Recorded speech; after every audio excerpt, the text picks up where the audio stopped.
जय हिंद बच्चों। आज एक बार फिर आप लोगों के सामने मैं उपस्थित हो गया हूँ और आज का मेरा टॉपिक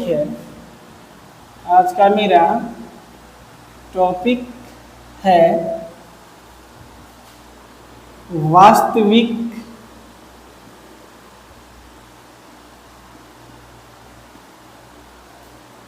संख्याओं पर संक्रियाएं।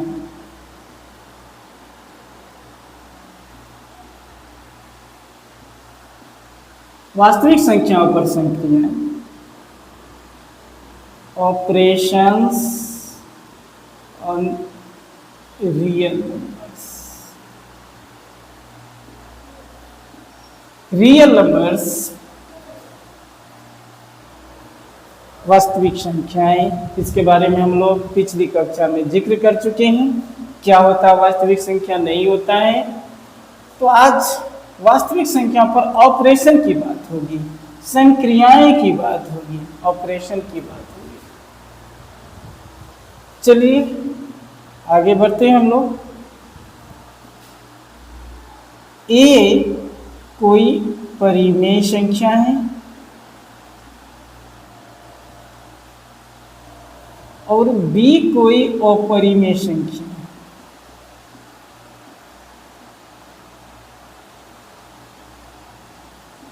चलिए इसको ऐसे आप गिनत कर दीजिए, लेकिन मानने के लिए हम कुछ भी मान सकते हैं। इसको ऐसे ही मान लीजिए ना, बस कोई दिक्कत नहीं है, ऐसे ही रहने दीजिए। हमने यहाँ लिख ही दिया है कि बी कोई अपरिमेय संख्या है, ठीक है। उस केस में परिमेय और अपरिमेय का योगफल हमेशा अपरिमेय ही होता है। क्या होता है? अपरिमेय ही होता है। कि ये क्या है? परिमेय है और बी क्या है? अपरिमेय संख्या है। तो परिमेय और अपरिमेय को अब जोड़िएगा तो वो हमेशा क्या होगा? अपरिमेय ही होगा। जैसे एक छोटा सा एग्जाम्पल ले लें, 2 + √3। ये क्या होगा जी? ये क्या है? तो अपरिमेय। ये क्या है? अपरिमेय संख्या। इतना ही नहीं, एक परिमेय और अपरिमेय को जब आप घटाइएगा तो रिजल्ट अपरिमेय संख्या ही प्राप्त होता है। एक छोटा सा एग्जांपल ले लें, 2 - √5। ये क्या है? ये क्या है? ये आपका अपरिमेय है। इस तरह से हम देखते हैं कि एक परिमेय और एक अपरिमेय का जोड़ और घटा दोनों क्या होता है? अपरिमेय ही होता है। अपरिमेय ही होता है। इतनी बात को समझ गए, क्योंकि आज वास्तविक संख्याओं पर ऑपरेशन की बात होती है। ऑपरेशन, मैथमेटिक्स का ऑपरेशन यही है, नहीं है? जोड़ घटा गुणा भाग, ये सारा ऑपरेशन किस पर चलना है जी? परिमेय और अपरिमेय। ठीक है, चलिए नेक्स्ट।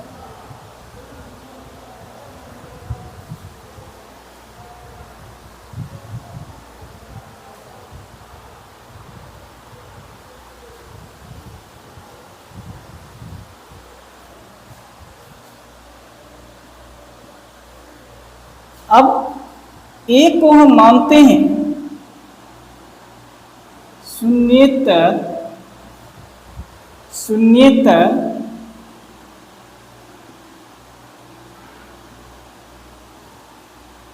परिमेय संख्या। ये क्या है जी? शून्येतर परिमेय संख्या, क्योंकि शून्य भी परिमेय संख्या है, लेकिन हमने लिखा है शून्येतर। शून्येतर मतलब नॉन जीरो रेशनल नंबर है। ए क्या है? शून्येतर परिमेय संख्या है और बी क्या है? अपरिमेय संख्या।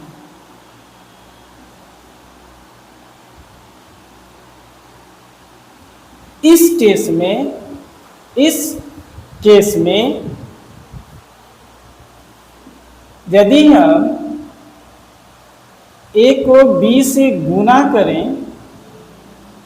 तो रिजल्ट अपरिमेय ही मिलेगा। रिजल्ट क्या मिलेगा? अपरिमेय मिलेगा। यानी क्या कि एक अपरिमेय संख्या को आप शून्येतर परिमेय संख्या से यदि गुना कीजिएगा तो रिजल्ट अपरिमेय मिलेगा। ठीक है, एग्जाम्पल के लिए जैसे 2 × √5 कीजिएगा तो ये क्या होगा? अपरिमेय ही, अपरिमेय ही होगा। नेक्स्ट, अब a को b से भाग दीजिए। a में b से भाग दे रहे हैं या b में a से भाग दीजिए, फिर भी रिजल्ट आपका अपरिमेय ही प्राप्त होगा। फिर भी रिजल्ट आपका अपरिमेय ही प्राप्त होगा, इरेशनल नंबर ही मिलेगा। तो इस तरह से हम क्या देख रहे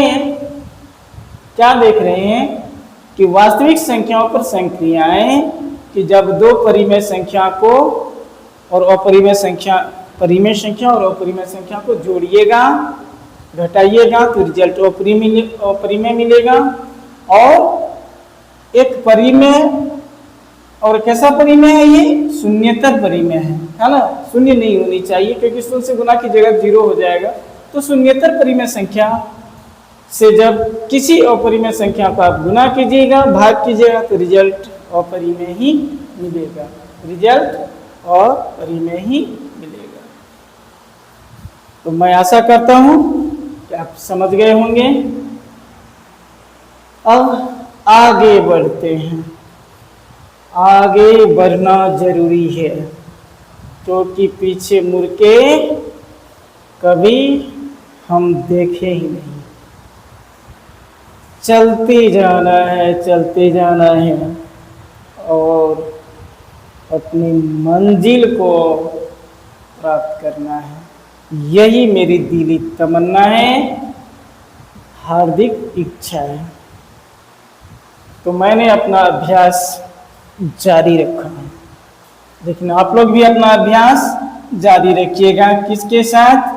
ये मेरा जो फॉर्मूला है इसको नहीं भूलिएगा। ये भाई सीपी वाला फॉर्मूला है, समझ रहे हैं ना? कॉपी और पेन, ये दो चीज तो हमको चाहिए ही। यदि आप मेरा वीडियो देखते हैं तो ये मस्ट है, इसके साथ आप उपस्थित होइए। अच्छा लगे तो लाइक कीजिए, सब्सक्राइब कीजिए मेरे चैनल को। चलिए, तो सीपी यानी कॉपी और पेन के साथ आप उपस्थित हो गए होंगे। चलिए आगे बढ़ते हैं। अब हम जानकारी हासिल करेंगे nth रूट ऑफ a, इसके बारे में ना। a का nवां मूल, इसकी बात करें। a का nवां मूल, nth root of a, a का nवां मूल क्या होगा? देखिए, nth root of a, a का nवां मूल, इसको क्या पढ़िएगा? nth रूट ऑफ a का nवां मूल b होता है। a का nवां मूल b होगा। कब होगा? जब b to the power n बराबर a होगा। ये याद रखना नहीं कि a का nवां मूल b होगा। कब होगा? किस केस में होगा? जब b to the power n करें तो a होगा। जहां a क्या है जी? जहां a एक धनात्मक पूर्णांक, धनात्मक पूर्णांक नहीं, तो a का nवां मूल, nth root of a, a का nवां मूल b होगा। कब होगा? जब b to the power n करेंगे तो a मिलेगा, तब b होगा nth रूट ऑफ ए का nवां मूल। इसको आप ऐसे समझिए एक छोटा सा एग्जाम्पल से, लेकिन ए क्या होना चाहिए जी, धनात्मक पूर्णांक होना चाहिए। धनात्मक, धन की बात हो रही है, ऋण की बात नहीं हो रही है, ठीक है। जैसे एक छोटा सा एग्जाम्पल ले लें ना,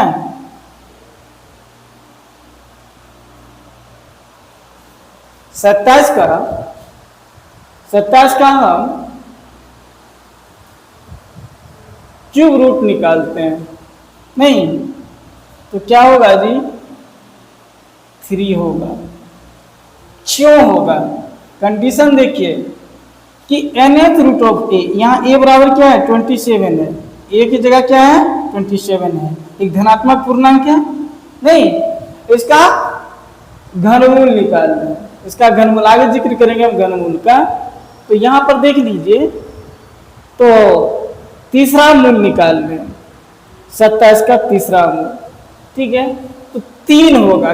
क्यों होगा, क्योंकि 3 पर यदि 3 पावर दे, 3 पर यदि आप 3 पावर दे रहे हैं तो क्या हो रहा है जी 27। नहीं कि जब b पर इसका nth रूट ऑफ a का nवां मूल b होगा। कब होगा, जब b पर हम n पावर दें तो a होगा। नहीं तो उसी केस में देखिए, उसी केस में इसको समझिए कि 27 का क्यूब रूट क्या होगा 3 होगा। क्यों होगा जी, क्योंकि 3 पर यदि हम 3 पावर दे, 3 ही एक ऐसा b है आपका कि जिस पर 3 पावर दीजिएगा तो 27 मिलेगा। नहीं तो इसीलिए 27 का यदि क्यूब रूट की बात होगी, घनमूल की बात होगी तो 3 होगा, ठीक है। तो nth रूट को हम समझ गए, तो nth रूट को ही जब समझ गए तो आगे हम लोग वर्गमूल को भी समझ लेते हैं, घनमूल को भी समझ लेते हैं। जब nth रूट ही समझ लिए तो वर्गमूल और घनमूल क्या चीज है, लेकिन चलिए एक बार फिर हम उसको भी समझ लेते हैं, ठीक है। चलिए वर्गमूल को ही समझ लें, मिटा दें, चलिए मिटा दें।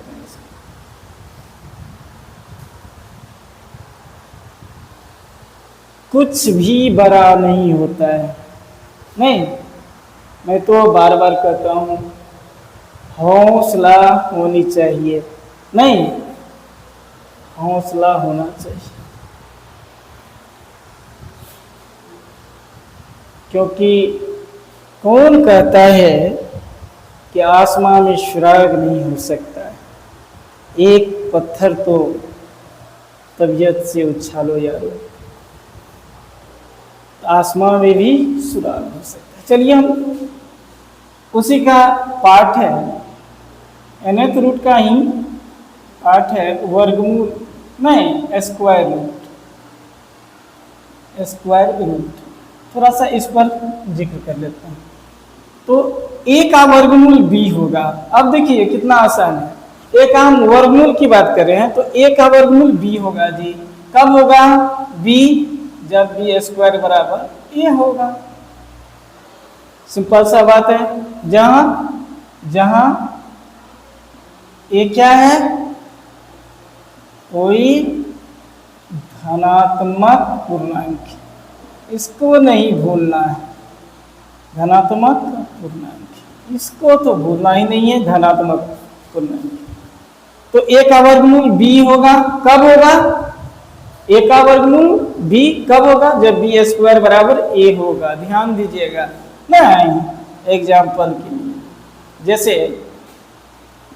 64 का वर्गमूल क्या होगा, अभी आप ही लोग बताइए।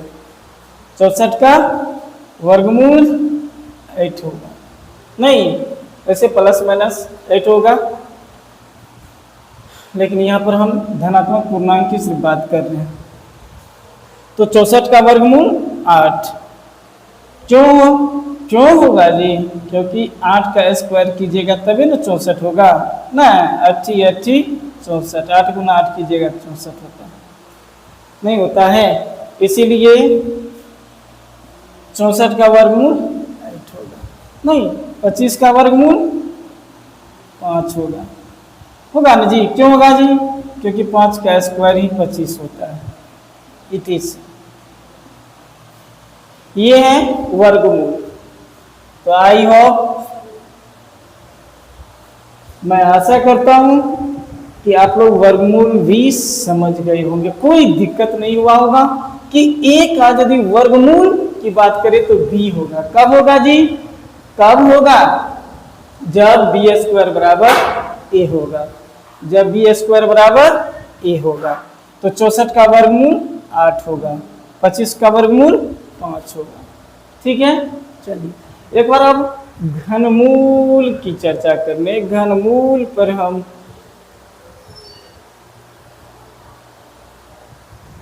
जिक्र करें तो क्या रिजल्ट आता है। वैसे तो हम लोग nth रूट ऑफ ए समझ लिए,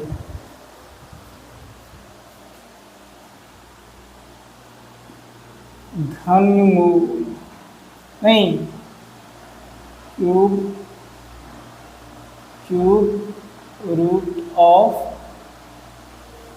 ए के घनमूल की हम बात करेंगे, घनमूल क्यूब रूट की बात करेंगे। यहाँ ए हम इसलिए लिख दिए हैं कि ए के घनमूल की बात करेंगे हम। तो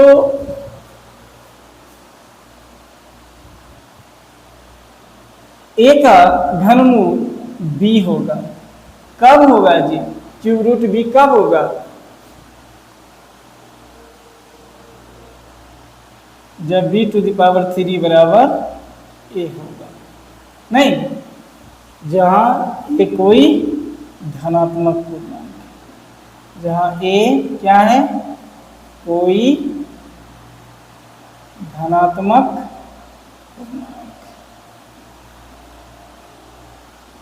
पूर्णांक। तो a का घनमूल b कब होगा? जब b टू द पावर 3 बराबर a होगा। नहीं, b का क्यूब करें तो a हो जाना चाहिए। और यहाँ क्यूब रूट की बात हो रही है। एग्जाम्पल ले लेते हैं एक ठो। 27 का घनमूल क्या होगा जी? 3। क्यों 3 क्यों होगा जी? क्योंकि 3 पर यदि 3 पावर देते हैं तो रिजल्ट 27 आता है। नहीं, तो b की जगह क्या आया? 3। तो 27 का घनमूल क्या होगा जी? 27 का घनमूल 3 होगा।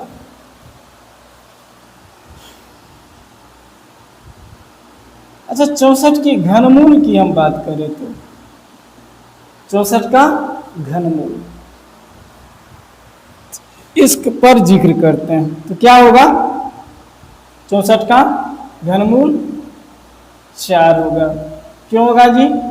कि 4 पर यदि आप 3 पावर देते हैं तो 4 चौका 16 चौका 64, नहीं आ जाता है ना, 4 इंटू 4 इंटू 4 64 नहीं आता है। तो इस तरह से मैं आशा करता हूं कि आप लोग घनमूल भी समझ गए होंगे, क्यूब रूट भी समझ गए होंगे। पीटीसी ये क्या है? घनमूल। इसको लिख लीजिए।